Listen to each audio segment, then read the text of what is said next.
Hi friends, this is 5 Minutes Tech YouTube channel. Here is Samsung Galaxy A34 5G smartphone. In this video, you will learn how you can connect pendrive through OTG in your phone Samsung Galaxy A34 5G. To connect pendrive to your phone and access files and folders in the pendrive, you should have OTG adapter. Okay, this is the OTG adapter. Okay, this OTG adapter has two end. One end is C type, other end is USB port. Okay, so in the USB port end, you go to insert pen drive. Okay, so here I bring my pen drive and insert here. Okay, yes, I have inserted.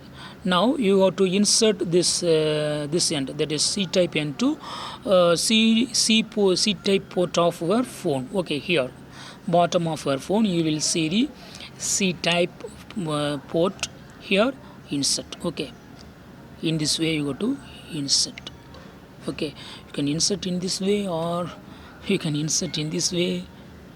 C type has uniform design. Okay, so you can easily insert. Okay, then go to the notification area and some notification will be showing from your USB to storage. Click on USB storage added notification and you will see what are all the folders and files available in the pen drive. Okay, pen drive is now accessible and you can open. Okay, so in this way you can easily do OTG settings and connect pen drive or any other external drive through this OTG adapter. Okay, that's all friends. Thanks for watching. Bye.